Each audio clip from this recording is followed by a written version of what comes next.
Friends, welcome back to our channel Gyan Ganga Ayurveda classes में। आज हम लोग बात करने वाले हैं अष्टांग हृदय के सूत्र स्थान का जो 7वां चैप्टर है अर्थात अन्न रक्षा अध्याय के बारे में बात करेंगे। तो यहाँ पर देखेंगे कि ये एक तरह से इस चैप्टर का लास्ट एक तरह से वीडियो होगा।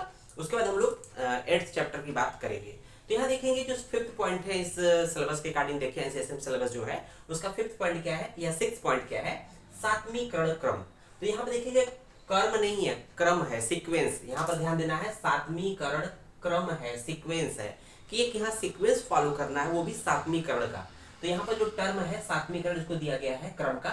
Method of adaptation of wholesome of food habit. Actually क्या है कि सब कुछ जो हमारा स्वास्थ्य होता है हमारे भोजन की हैबिट पे अथवा स्वभाव पर ही निर्भर करता है, हम किस तरह के फूड को ग्रहण करते हैं। तो उस तरह की बात करें तो हमारे दो तीन तरह की बातें आती है। पहला एक होता है कि साथ में टर्म, सात्मीकरण मतलब साथ में, स प्लस आत्म। साथ में का मतलब स प्लस आत्म, अर्थात जो हमारी आत्मा के लिए हेल्दी हो। तो हम कहते हैं ना कि हमारी अंतरात्मा अगर खुश है तो इसका मतलब हम एक्चुअली में आरोग्य जो स्वस्थ की डिफिनेशन है उसमें क्या है, उसमें भी आत्मा का इन्वॉल्वमेंट है। तो जब तक आत्मा खुश नहीं रहेगी तब तक आप अपने आप को स्वस्थ नहीं मान सकते हैं। इसलिए बोला गया साथ में, स प्लस आत्म, अर्थात जो हमारी आत्मा के लिए ठीक हो, अच्छा, उसको हम लोग हेल्दी मानते हैं या स्वस्थ मानते हैं। तो यहाँ पर सात्म की बात करेंगे तो यहाँ सात मतलब जो हमारे लिए, जो सात्म को हम लोग एक तरह से ऐसा कर सकते हैं कि पथ्य, मतलब जो हमारे लिए बेनिफिशियल है उसको हम लोग साथ में बोलेंगे या पथ्य बोलेंगे। दूसरा पॉइंट होता है असाथ में, जो हमारे लिए नुकसानदेह हो, अर्थात जो हमारे हैबिट तरह से हमारे हेल्थ को नुकसान करे उसको बोल रहे। और साथ में इसका जो तीनों का पॉइंट का जो हम लोग एक अलग से वीडियो बनाए हैं चरक संहिता में, इसका हम इस वीडियो में, उसका लिंक हम इस वीडियो में ऐड कर देंगे, उसको देख लीजिएगा। और तीसरा पॉइंट होता है इन दोनों के बीच का ओ के साथ में, अर्थात जो असाथ में चीजें हैं, जो नुकसान देने वाली चीजें हैं, अगर वो हमारी उसको अगर अभ्यास के द्वारा उसको हम अपने मतलब कि हैबिचुअल में लाते हैं तो उसको बोलते हैं ओ के साथ में। तो यहाँ पर हम लोग को क्या बताना है कि सात्वीकरण क्रम। तो अगर हम ये जो अन्न रक्षा विज्ञान के अंतर्गत पढ़ रहे हैं कि अगर कोई असाथ में चीजें अभ्यास के द्वारा साथ में हो गई हो, कुछ किसी ऐसी कंडीशन या ऐसी स्थिति में अगर हम लोगों ने उसको ओ के साथ में कर लिया है, अर्थात जो असाथ में था, जो नुकसान देने वाली चीज थी, फिर भी हम लोगों ने उसे हैबिट के माध्यम से उसका सेवन कर रहे हैं। कुछ कंडीशन ऐसी होती है जिसकी वजह से हमें सेवन ही करना पड़ता है। तो वो कंडीशन जैसे ही गुजरे तो हमें क्या करना चाहिए, उसको जो असाथ में चीजें थी, नुकसान देने वाली चीज थी, उसको हमको हटाना पड़ेगा, उसको त्यागना पड़ेगा। तो इसको बोला गया सात्वीकरण क्रम, अर्थात हमें वो हैबिट छोड़ के हमें असाथ में से साथ में की तरफ जाना, ये बुलाता है सात्वीकरण कर्म। ठीक है ना। तो इसमें देखेंगे क्या बोला गया है, वाग्भट ने क्या बोला, ये तो समझ में आ गया होगा सात्वीकरण कर्म का क्या मतलब है। कि जो पूरा पूरा होलसम फूड हैबिट है, पूरा पूरा जो फूड हैबिट होना चाहिए वो साथ में होना चाहिए, मतलब हमारे हेल्थ के लिए बेनिफिशियल होना चाहिए। तो आइए बात करते हैं वाग्भट ने क्या बोला है।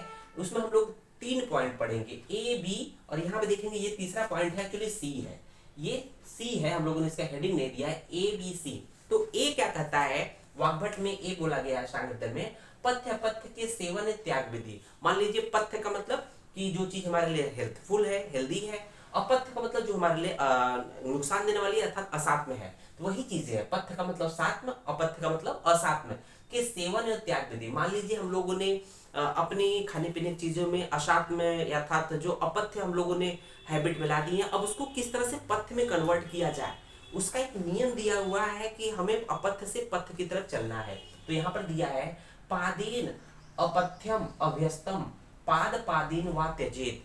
तो यहाँ बोला गया है पादेन, यहाँ पर देखेंगे बहुत टेक्निकल वर्ड है, मतलब टर्म है, उसको समझना है।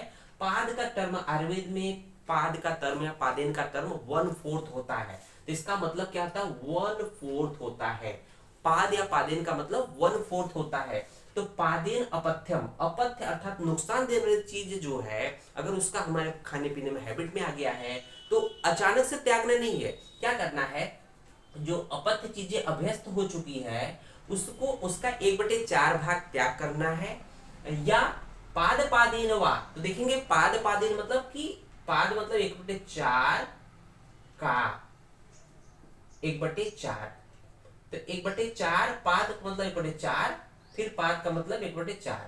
तो 1/4 का 1/4 कितना हो जाएगा, तो इसको हम लोग इस तरह समझ लें कि 1/4 का 1/4 कैसा होगा, तो हम लोगों ने पढ़ा भी था 1/4 का 1/4, तो का मतलब गुणा होता है 4 चौके 16, 1/16वां भाग, 1/16वां भाग हो जाएगा।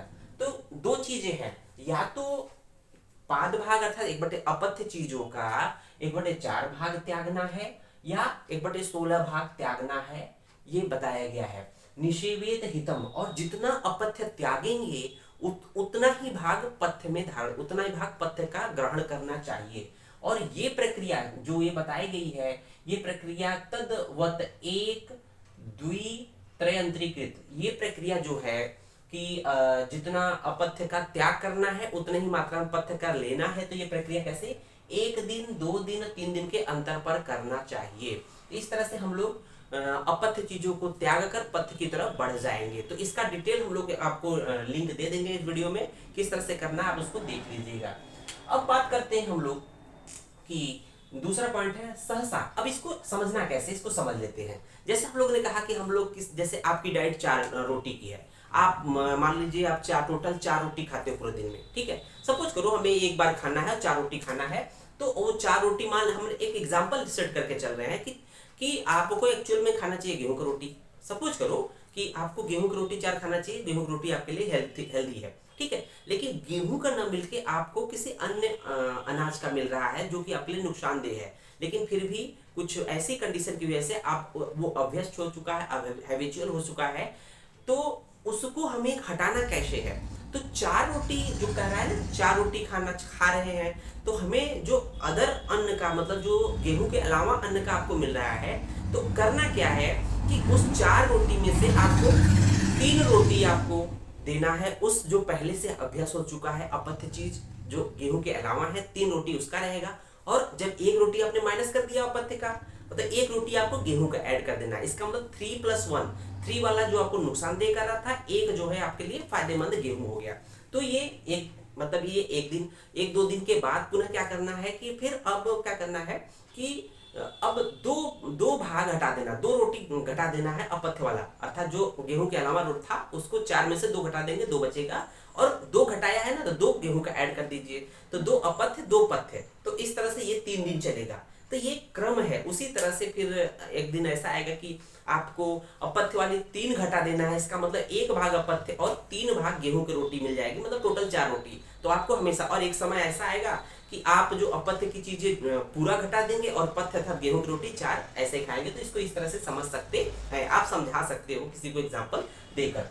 देखेंगे उसके बाद सेकंड पॉइंट है कि अगर ये क्रम की बात किया गया, ये 7वीं का क्रम है, अगर क्रम को फॉलो न करें तो यहाँ बोला कि सहसा पथ्य पथ्य के त्याग का फल। मान लीजिए एक सीक्वेंस न बताया जाए कि आपको 1-2 दिन 4 दिन 5 दिन, कुछ दिन का ड्यूरेशन है जिसमें आप इसको अपथ्य चीजों को छोड़कर पथ्य को धारण करना, अचानक से नहीं करना। तो यहाँ अगर मान लीजिए अचानक से कर देंगे तो 4 रोटी गेहूं का अचानक से आपने खा लिया और जो नुकसानदेह करने वाली चीज उसको हटाकर आपने गेहूं खा लिया, तो क्या होगा कि सहसा पथ्य अर्थात जो पथ्य अपथ्य के त्याग का फल, अपथ्यम अपि ही त्यक्तम शीलितम पथ्यम एव वा।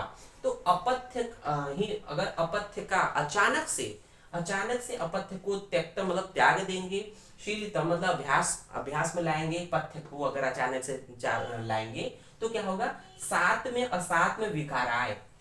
तो क्या होगा कि जो असात में चीजें थी वो तो साथ में हो गई थी, तो हम यही बात कर रहे थे कि जो असात में चीजें क्या रहती है, साथ में हो गई थी अर्थात वो साथ में हो गई। तो यहाँ पर अचानक से अगर साथ में चीजें अर्थात पथ्य को अगर लाएंगे तो वो भी विकार उत्पन्न करेगा। तो यही कह रहा है साथ में असात में विकार आए जायते सहसा अन्यथा। अगर अचानक से आप सहसा अगर अचानक से अपथ्य की जगह पे पथ्य अप्लाई कर देंगे तो पथ्य वाली चीजें जो फायदा करना चाहिए वो भी विकार उत्पन्न करेगा। तो विकाराय जायते अर्थात नुकसान करेगा, रोग की उत्पत्ति करेंगे, चाहे वो पथ्य ही क्यों ना हो। इसलिए उसको एक सीक्वेंस, एक क्रम में लाने को बोला गया है।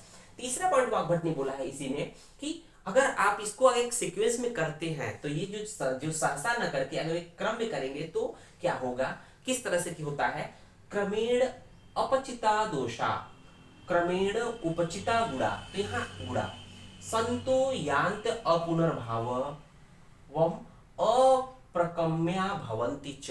तो यहाँ पर बोला गया है कि अपचिता, देखेंगे एक टर्म है अपचिता। अपचित का मतलब हटाना। अपचित का मतलब क्या है? अपथ्य की चीजों को दूर करना, हटाना। और उपचित का मतलब कलेक्ट करना, धारण करना, ग्रहण करना। तो उपचित देखेंगे उपचित, यहाँ अपचित।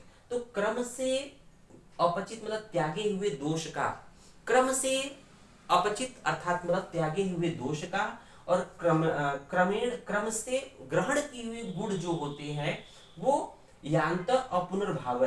अपुनर्भाव अर्थात ये जो क्रम से जो त्यागा हुआ दोष पुनः उत्पन्न नहीं होता है, और क्रम से लाया हुआ जो गुण होता है वो स्थिर हो जाता है। तो इसलिए यहाँ पर एक क्रम की बात की गई है, इससे पहले सहसा की बात की गई थी। सहसा अथा अचानक ये सीक्वेंस या विधि अपनाएंगे तो क्या होगा, आपने देखा कि विकार उत्पन्न करता है, जो पथ्य चीजें होती वो भी। अब इसके बाद देखेंगे हम लोग 8th पॉइंट अर्थात लास्ट पॉइंट देखेंगे 7th पॉइंट, आहार शयन ब्रह्मचर्य। इसको एक्चुअली में देखा जाए तो हम लोग को एक अलग हेडिंग बनानी चाहिए थी, लेकिन ये एक छोटा सा पॉइंट है इसलिए इसको हम लोग एक साथ इंक्लूड कर दिया। आहार शयन और ब्रह्मचर्य। तो आहार शयन और ब्रह्मचर्य को तीनों को एक कॉमन टर्म पूछाता है, एमसीक्यू में पूछा जाएगा कि आहार शयन ब्रह्मचर्य कहलाता है त्रय उपस्तंभ। त्रय उपस्तंभ इसको हम लोग कहेंगे 3 accessory pillars of the health. तो अर्थात स्वास्थ्य के 3 जो एसेसरी पिलर्स है। इसका मतलब पहला प्रश्न उठेगा कि एसेसरी पिलर तो मेन पिलर कौन कौन से होते हैं। तो यहाँ पर देखेंगे आहार शयन अब्रह्मचर्य है। और अगर मेन पिलर की बात करें तो यहाँ पर मेन पिलर की बात करेंगे तो वात पित्त कफ बॉडी के मेन पिलर होते हैं। वात पित्त कफ। आपका प्रश्न दूसरा उठ जाता है कि मेन पिलर कौन है। एसेसरी पिलर तो हो गए आहार शयन अब्रह्मचर्य, लेकिन मेन पिलर क्या है? वात पित्त कफ शरीर। देखेंगे कहीं पर भी बात होगी वात पित्त कफ के अलावा कोई बात होती नहीं है। वो जो भी बात हो रही है वात पित्त कफ इनफेक्ट उसमें इंक्लूडेड है, इसको आपको समझने की बात है। तो वात पित्त कफ को main pillar of the body अर्थात त्रिस्तंभ बोलते हैं। इसको क्या बोलते हैं? वात पित्त कफ को हम लोग जानते हैं त्रिस्तंभ। त्रिस्तंभ, ठीक है ना। ये क्या है? उपस्तंभ। ये क्या है? उपस्तंभ। वात आहार शयन ब्रह्मचर्य अब्रह्मचर्य उपस्तंभ है, अर्थात जो मेन पिलर है वात पित्त कफ है, और जो एसेसरी या सब पिलर है वो आपके आहार शयन और ब्रह्मचर्य। अब यहाँ पर बात आती है कि आहार शयन और ब्रह्मचर्य, ये तो बात किसने कही है? अष्टांग हृदय ने। अष्टांग हृदय ने, अष्टांग संग्रह ने कुछ अलग कहा है, ये नोट डाउन कर लीजिएगा बच्चों।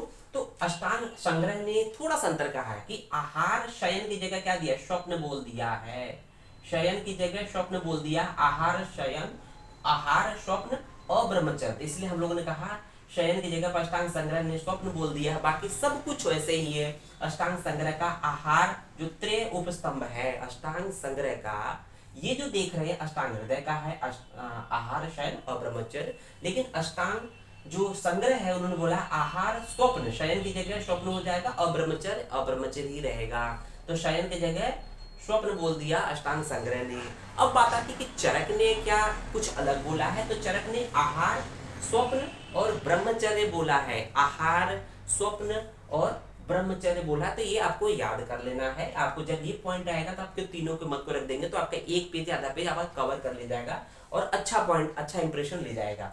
अब बात करते हैं कि अब्रह्मचर्य किसने बोला। जैसे चरक ने बोल दिया ब्रह्मचर्य, और हृदय और संग्रह बोलते हैं मतलब अब्रह्मचर्य। चरक का ब्रह्मचर्य है और हृदय और संग्रह का अब्रह्मचर्य है। तो यहाँ पर टर्म अलग अलग दिख रहे हैं लेकिन मीनिंग कोई अलग नहीं है बच्चों।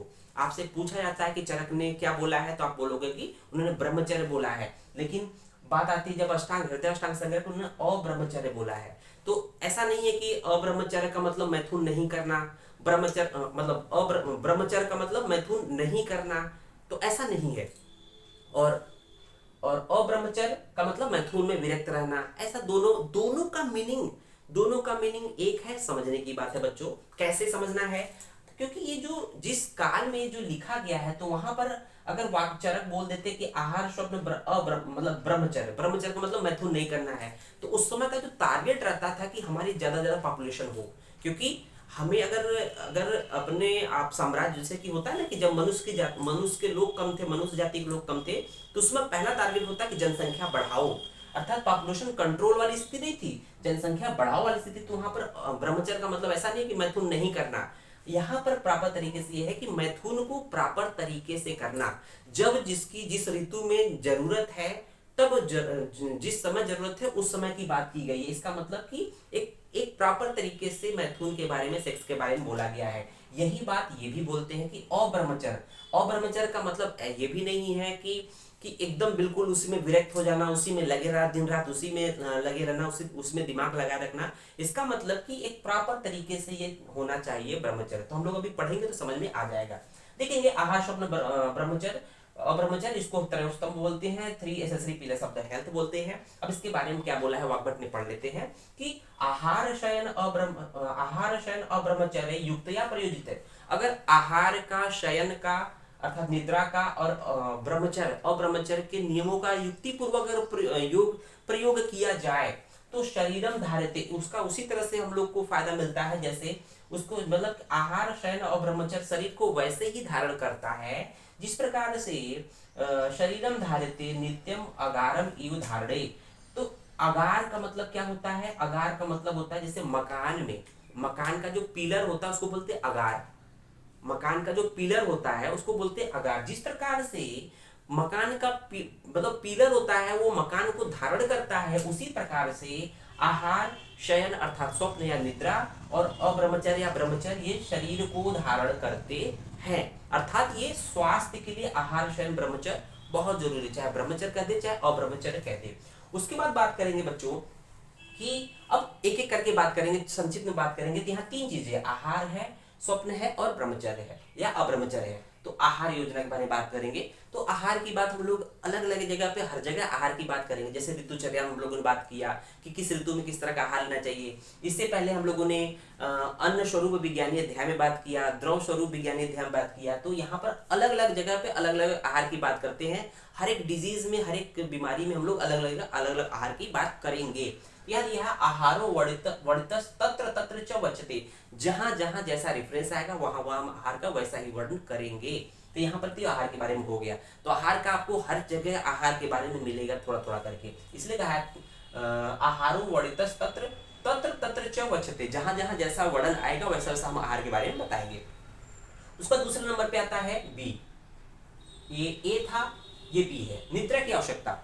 तो स्वप्न या निद्रा के बारे में वाग्भट ने क्या बोला है तो कि निद्रा की वशीभूत क्या होती है। अगर किसी व्यक्ति को अच्छी निद्रा आए, अगर किसी व्यक्ति को अच्छी निद्रा और किसी को निद्रा आए ही ना, तो इसके 2 चीजें हैं। जब निद्रा प्रॉपर आ रही है तो उसके क्या क्या गुण होते हैं, निद्रा नहीं आ रही तो उसके क्या क्या नुकसान है। तो प्रॉपर आने पे यहाँ 2 चीजें हैं, तो मतलब एक ग्रुप बनाया गया है। निद्रा आयतम, निद्रा के अधीन होते हैं सुख, निद्रा का अधीन क्या होते हैं, सुख होता है, दुख होता है, पुष्टि होता है, कार्श होता है, बल अबल होता है, वृषता होती है, क्लीबता होती है, ज्ञान होती है, अज्ञान होती है, जीवतम अनौचव।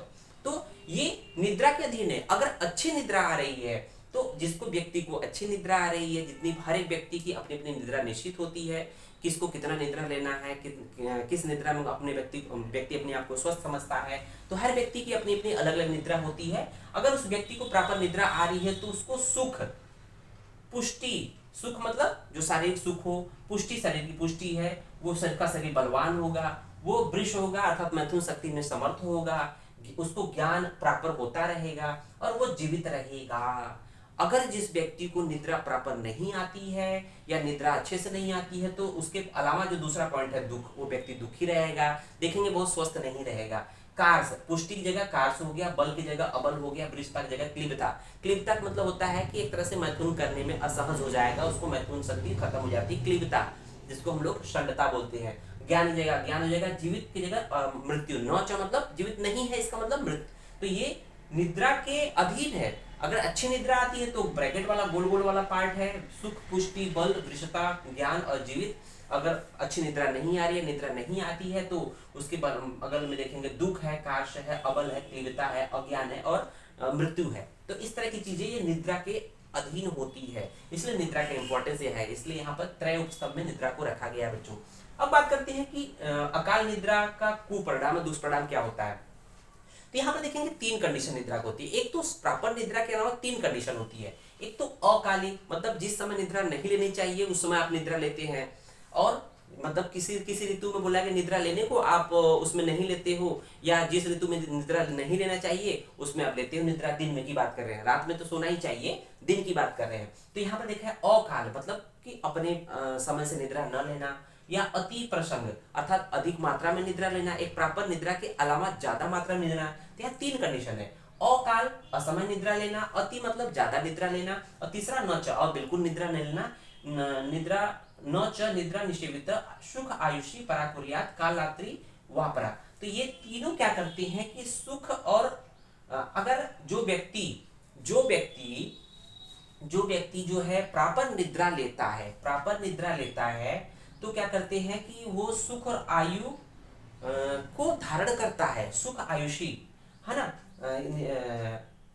पराकुर्यात जो प्रॉपर निद्रा लेता है सुख और आयु को धारण करता है, लेकिन क्या बोलते हैं कि अकाल निद्रा, अतिमात्रा में निद्रा और निद्रा जो नहीं लेता है उसका सुख और आयु खत्म हो जाता है, सुख आयु खत्म हो जाएगा, उसको सुख ही नहीं रहेगा, अर्थात उसकी उम्र भी ज्यादा नहीं रहेगी। और ये तीनों क्या बोले गए, काल रात्रि वापरा, काल रात्रि के समान बोले गए हैं। उसके बाद देखेंगे रात्रि जागरण दिवा शयन का प्रभाव। तो कुछ लोग ऐसे व्यक्ति होते हैं, कुछ ऐसा मतलब पेशा होता है, कुछ ऐसा उनका काम होता है कि रात्रि में जागना पड़ता है, दिन में सोना पड़ता है। तो उसके कंडीशन दिया गया कि रात्रि में जागने से क्या होता है, दिन में सोने से क्या होता है। और दिन में देखते हैं कभी कभी बैठे बैठे भी आप क्लासरूम में भी बैठे बैठे झपकी ले लेते हैं, तो उसका क्या प्रभाव पड़ेगा शरीर पे।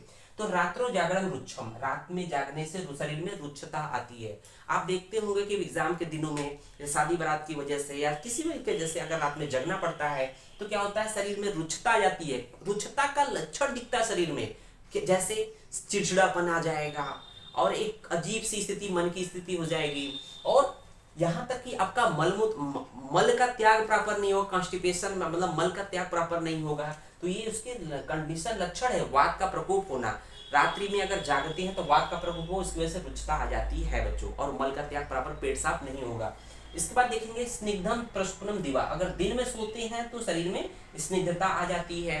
तीसरा कंडीशन है अरुच्छम अनभिसंधि त्वासी प्रचलितम, त्वासीन प्रचलितम मतलब बैठे बैठे सोना, मतलब चेयर पे बच्चों आप बैठ, कभी कभी पढ़ते पढ़ते भी झपकी आ जाती है, नींद आ जाती है, वो सबसे बेस्ट बोली गई। दिन की बात कर रहे हैं, दिन में आप अगर बैठे बैठे सो लेते हैं तो सबसे अच्छा है कि उसमें अरुच्छता, उसमें रुच्छता भी नहीं आती है, और अनभिसंधि और कफ की वृद्धि नहीं होती है। तो देखेंगे रात्रि जागरण से रुचिता आ रही थी, लेकिन बैठे बैठे सोने से अरुचिता अर्थात रुचिता नहीं आएगी, और दिन में सोने से स्निग्धता अर्थात कफ की वृद्धि हो रही थी, लेकिन बैठे बैठे सोने से अनभिसंधि अर्थात कफ की वृद्धि नहीं होगा। तो सबसे बेस्ट है बैठे बैठे सोना।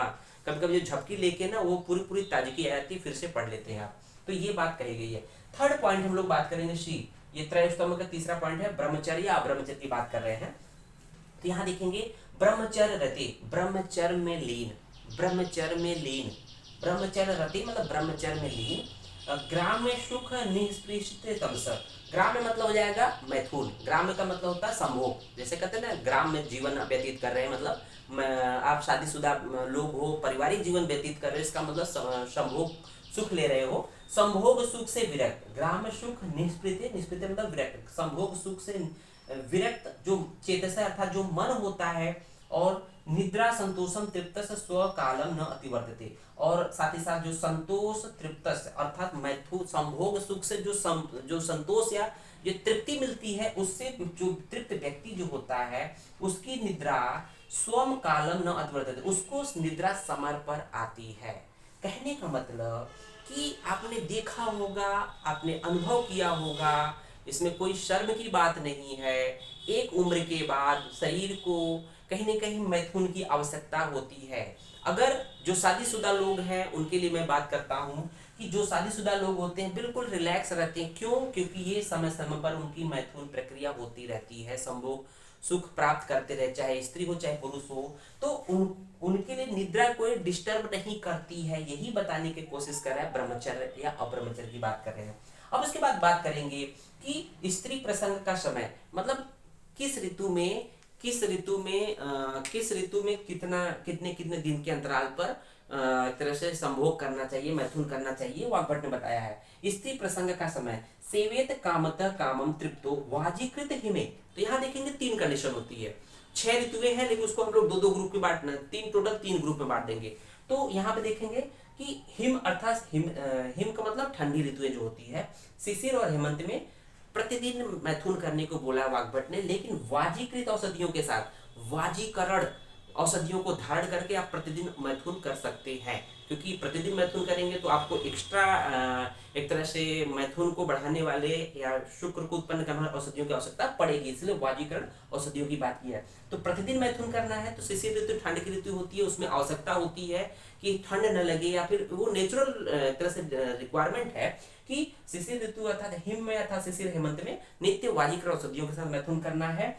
त्रहम व त्रहात वसंत शरदे, वसंत और शरद में 3-3 दिन के अंतर पर, तो वसंत और शरद में 3-3 दिन के अंतर पर मैथुन या सेक्स करना चाहिए। उस पर देखेंगे पश्चात वर्षा निदाघयो, निदाघयो, पश्चात मतलब 15 दिन पर, वर्षा और निदाघ, निदाघ मतलब एक तरह से ग्रीष्म ऋतु, निदाघ पर्याय किसका है, ग्रीष्म ऋतु का, ऋतुचर्या पढ़ा था। तो अर्थात वर्षा और ग्रीष्म ऋतु में 15 दिन के अंतराल पर या अंतर पर मैथुन करना चाहिए। तो ये बहुत कॉमन सी प्रैक्टिकल चीजें हैं, आप इसको देखते हैं। और इस तरह से हम लोग का ये वाग्भट का 7th चैप्टर अर्थात अन्न रक्षा विज्ञान अध्याय कंप्लीट होता है। उम्मीद है बच्चों वीडियो समझ में आया होगा। वीडियो को अधिक से अधिक लाइक शेयर, अगर आप चैनल पे नए हो तो चैनल को सब्सक्राइब जरूर करें। जय हिंद, जय भारत, जय अर्पिता।